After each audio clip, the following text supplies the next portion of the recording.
cariño que han volcado tanto el doctor Poblador como la doctora Rey sobre mi persona, si no les gusta lo que les voy a contar ahora, ya es que no me va a importar, porque ya me voy a ir orgulloso a casa después de escuchar estas palabras tan bonitas. Debo decir que esto es un tándem, y aunque la doctora Rey dice muchísimas veces, luego satisfecha y la suerte que ha tenido de tenerme como anestesista, en realidad es recíproco, incluso yo diría que más en mi sentido la suerte ha sido mía de encontrarla en el camino y tener la suerte de trabajar con ella durante todos estos años.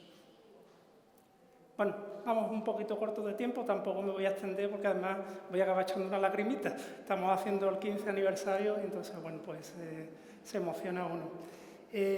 Yo soy Gabriel Llanes, en cierto modo soy el responsable de la unidad de anestesia de la Clínica Victoria Rey. Y bueno, pues ella me invitó a estas jornadas y me pidió que, bueno, pues que les hablara un poco a ustedes de una puesta al día de lo que son, bueno, pues los avances en analgesia postoperatoria y un poco enfocados en la analgesia con bloqueos anestésicos de la pared abdominal. Bueno, pues un poco es lo que voy a intentar, bueno, pues transmitirles un poco. Por ponerles en antecedentes, bueno, debo decirles que bueno, la máxima de nuestra clínica siempre ha sido la calidad asistencial. Y dentro de la calidad asistencial, el confort y la recuperación postoperatoria juegan un papel muy importante, son un pilar fundamental.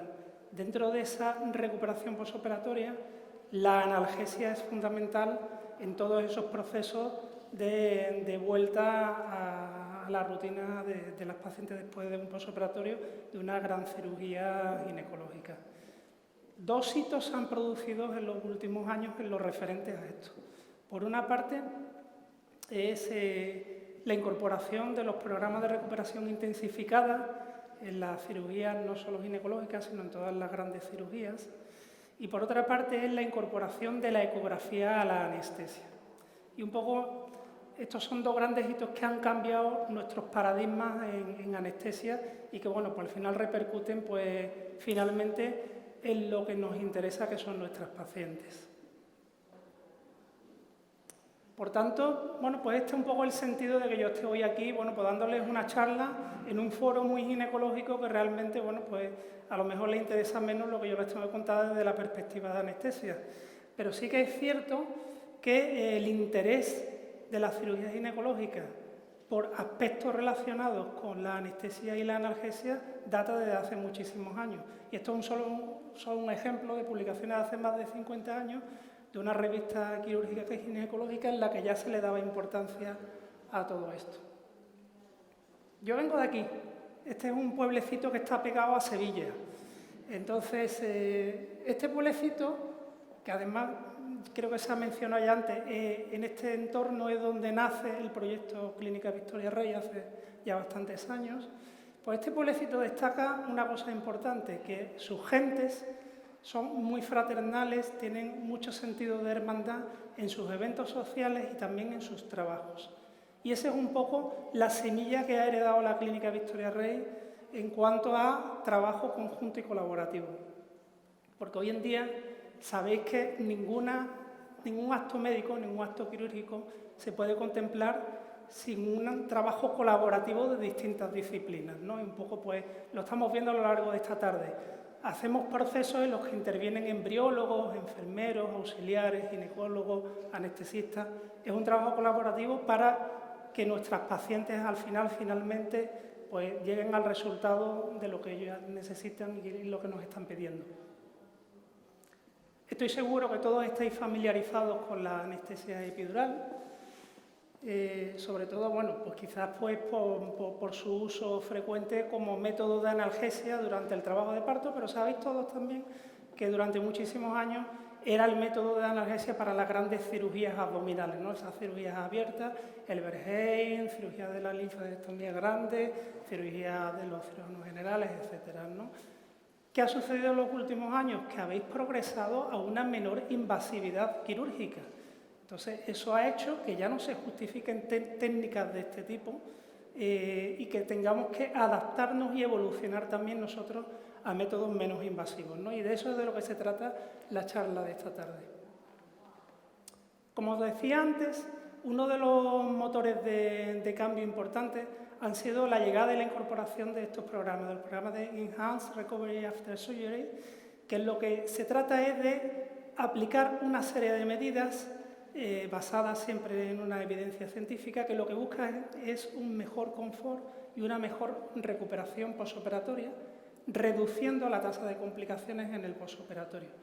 Pues cuando analizáis estos programas, estos grandes programas muy analizados y muy basados en evidencia científica, observáis que en todas las fases de los programas, no sé si se ve el puntero, bueno, os lo he señalado en rojo, en todas las fases hay un punto enfocado a la analgesia posoperatoria, fundamentalmente con dos objetivos, que son los que nos van a traducir un beneficio: reducir el consumo de mórficos y basarnos en una analgesia multimodal que reduzca el riesgo de comorbilidades, de complicaciones, etc.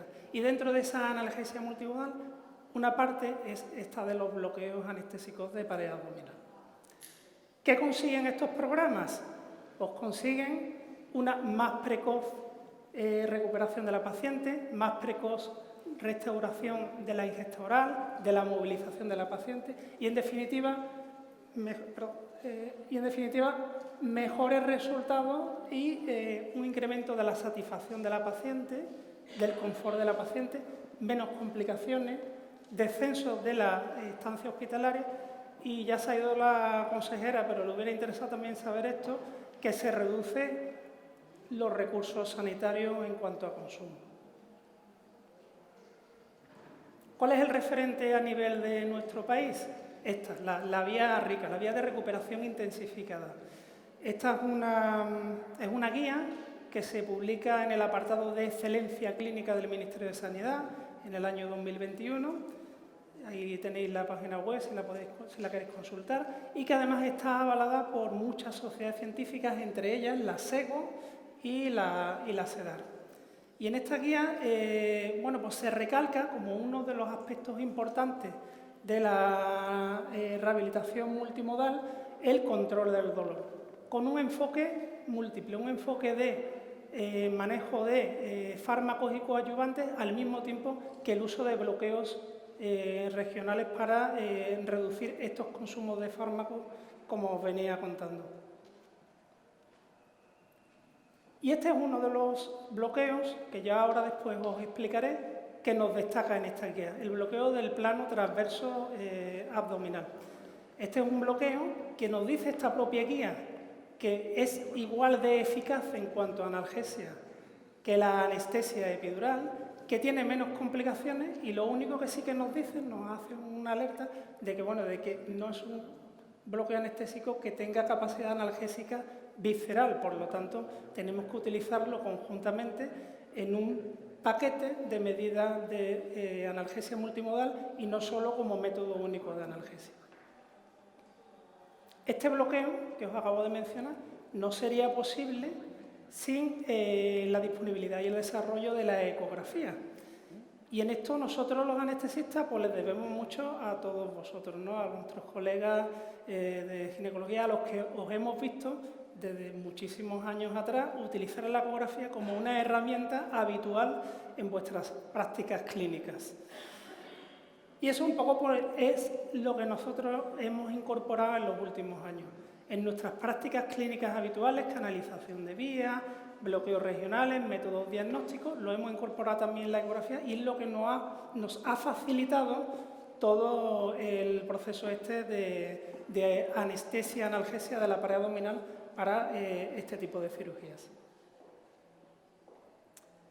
En los siguientes minutos me vais a permitir, y esto es una osadía mía en un foro como este, hacer un poco de Nicolas Tal en su lección de anatomía de este cuadro de Rembrandt que todos conocéis. Simplemente porque quiero explicaros un poco cuáles son nuestras referencias anatómicas a la hora de hacer estos bloqueos. Este es un corte transversal a nivel del tórax. Y es simplemente, no tiene nada que ver con los bloqueos de pared abdominal, lógicamente, pero es simplemente, os lo traigo aquí para recalcaros una cosa que también ha supuesto una evolución para nosotros a nivel anestésico. Y es que nosotros nos dimos cuenta con el uso de la ecografía que un mismo ramo nervioso lo podíamos bloquear a distintos niveles. Eso supone una ventaja muy importante a la hora de afrontar luego lo que os explicaré a continuación, que son los bloqueos de pared abdominal. Este mismo ramo nervioso que veis aquí, el nervio espinal, se divide en ramo dorsal y ramo ventral, y todo este ramo que va a nivel, que no se me ve el puntero me parece, bueno, el ramo que va hacia nivel anterior, a nivel de la mama, se puede bloquear en distintos niveles, tiene distintos nombres. Si es más cerca de nivel espinal, se denomina erector espinal, bloqueo paravertebral, intercostal cuando nos alejamos un poco, o los bloqueos serratos y los bloqueos pectorales. ¿Qué quiere decir esto? Únicamente que gracias a la ecografía nuestra capacidad de bloquear y analgesiar cualquier cirugía, por ejemplo una cirugía mamaria, pues se ha multiplicado exponencialmente. Como os decía, simplemente unos matices que seguramente no os van a descubrir a vosotros nada, que sabéis muchísima más anatomía que yo, pero que son importantes a la hora de entender este tipo de bloqueos. Estos no son bloqueos de troncos nerviosos principales, son bloqueos de ramas nerviosas terminales.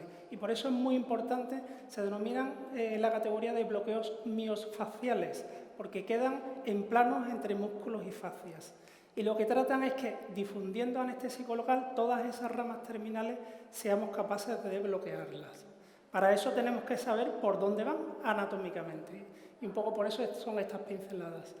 A nivel abdominal, nosotros tenemos 3 músculos, los conocéis perfectamente.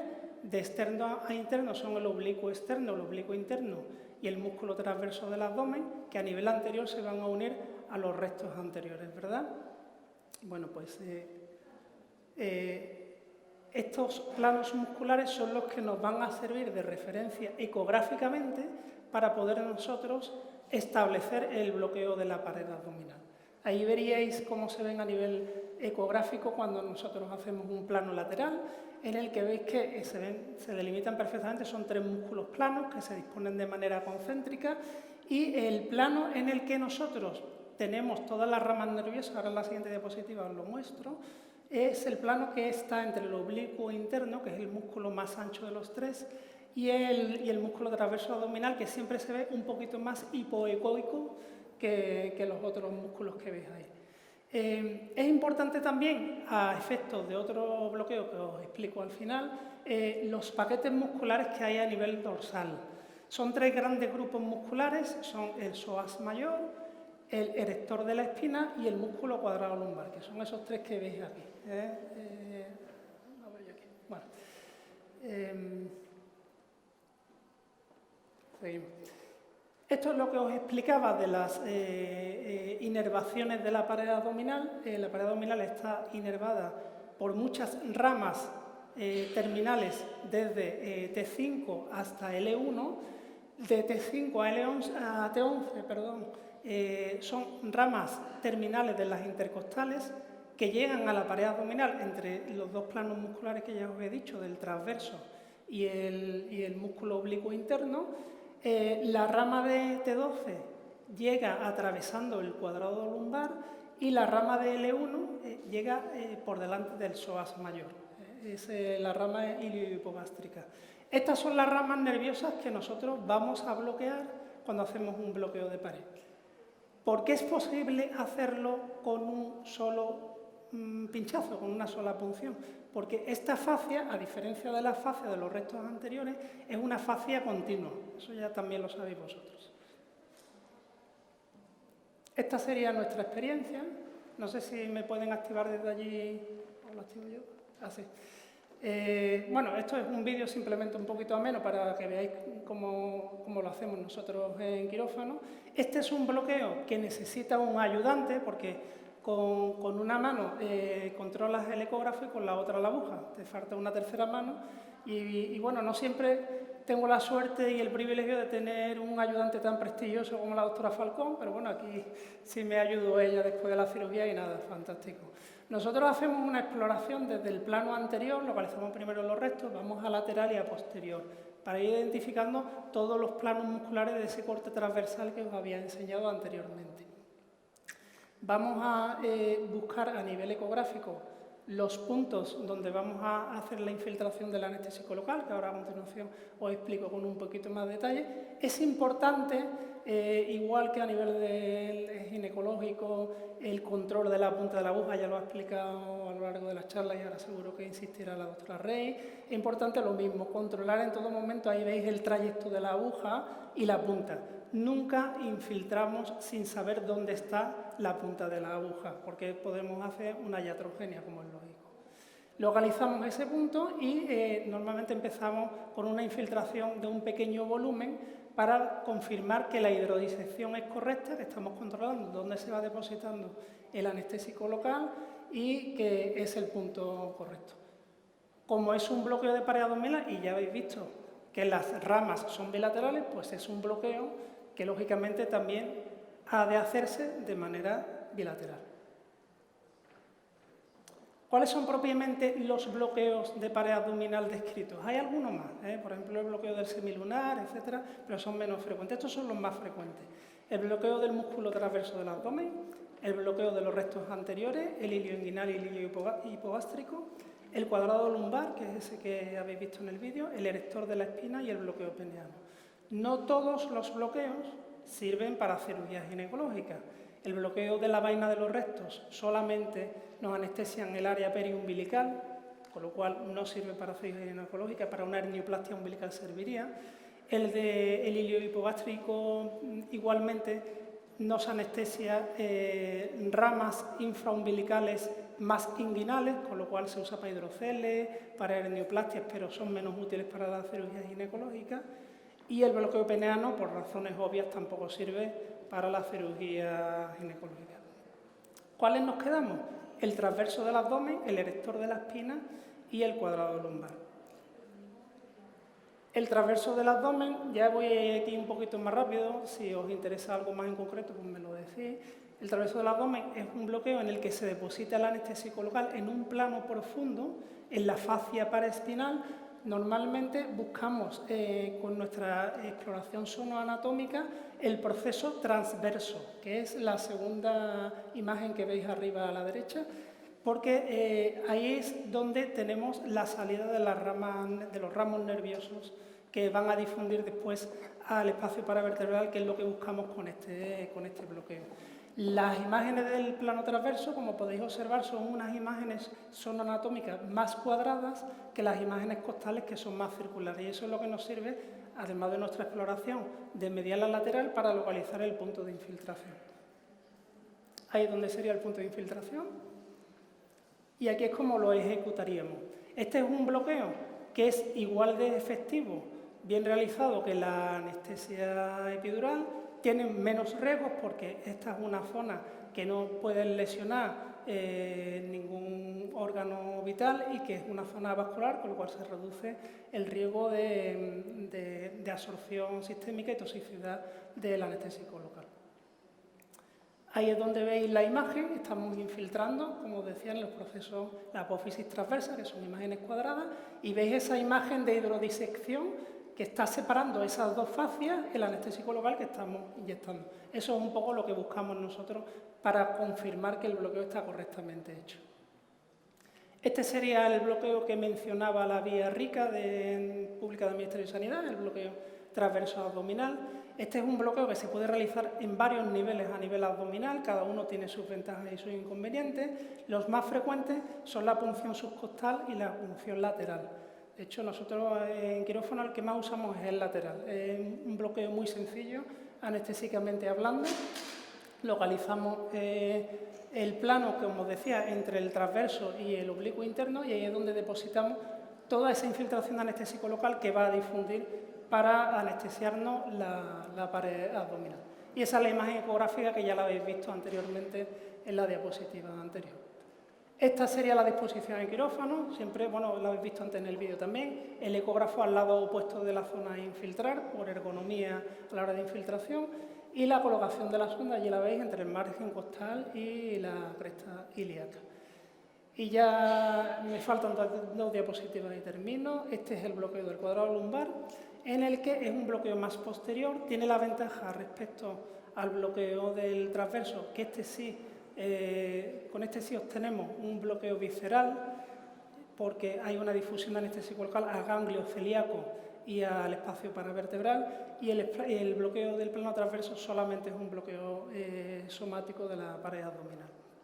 En este bloqueo vamos a depositar el anestésico peri alrededor del cuadrado lumbar, que de hecho por eso es el nombre del bloqueo, y aquí veis la imagen, ecográficamente se describe la imagen del trébol, porque la apófisis transversa sería el tallo del trébol y las tres hojas serían el erector de la espina, el cuadrado lumbar y el psoas mayor.